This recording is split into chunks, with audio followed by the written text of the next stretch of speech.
First interviews the Pink Floyd gave was in Canada on CBC. There are precious few recordings of Syd Barrett talking about those early days, and this is one of the few. Syd Barrett, Roger Waters, and Nick Mason on CBC. In a frenetic haze of sound and sight, a new concept of music has begun to penetrate the senses of Britain's already hopped-up beat fans. Some call it free sound. Others prefer to include it in the psychedelic wave of isms already circulating around the Western Hemisphere. But this music, here and now, is that of the Pink Floyd, a group of 4 young musicians, a light man, and an array of equipment sadistically designed to shatter the strongest nerves. The Pink Floyd are new on the London scene. They've stupefied audiences at all-night raves, in church halls, at the Albert Hall, and on various tours in Britain. They've yet to make their debut on records. But perhaps the Pink Floyd themselves are most qualified to tell you what it's all about.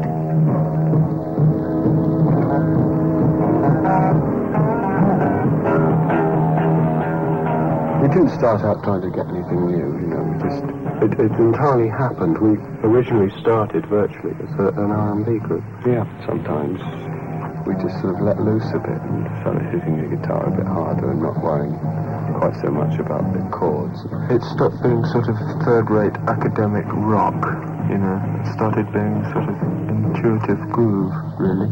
It's free form. In sort of terms of construction, it's almost like jazz, where you start off with a riff and then you improvise on it. Except to some extent the improvisation. Where it differs from jazz is that if you're improvising around a jazz number, it's a 16-bar number, you stick to 16-bar choruses. You take 16-bar solos. Whereas with us, it starts and we may play 3 choruses of something that lasts for 17.5 bars each chorus. And then it'll all start happening. And it'll stop happening when it stops happening, and it may be 423 bars later, or 4. And it's not like jazz music, because we don't want to be pop stars, we don't want to be jazz music. Yeah, exactly. And I mean, we play for people to dance to.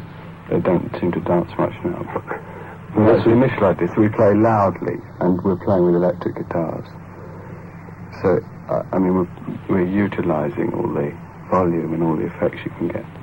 But now, in fact, we're trying to develop this by using the light.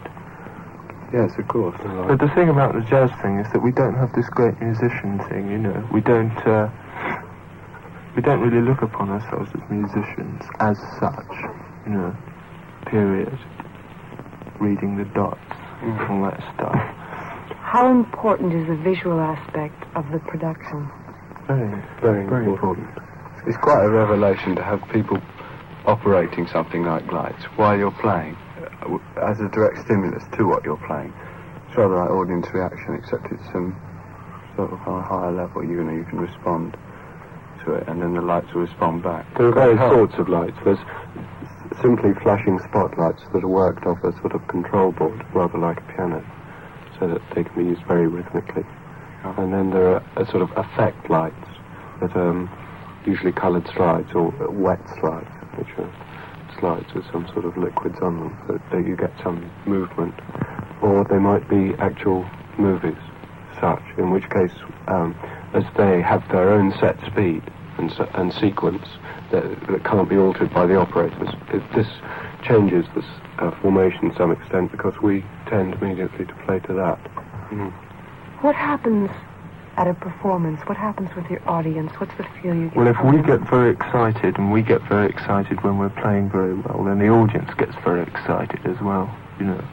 Do they dance? They may dance. It depends upon the sort of number and what's happening. Yeah, and anyway, you hardly ever get the sort of dancing right from the beginning that you get just as a response to the rhythm. Usually people stand there, and if they sort of work themselves into some sort of hysteria while they're there. Yes, the dancing takes the form of a frenzy, which is very good. They don't all stand in a line and do the medicine. The audience just tend to be standing there, and just one or two people maybe will suddenly flip out and rush forward and leaping up and down, you know. Freak out, I think, is probably the word. It's an excellent thing, because this is what dancing is. This is really what dancing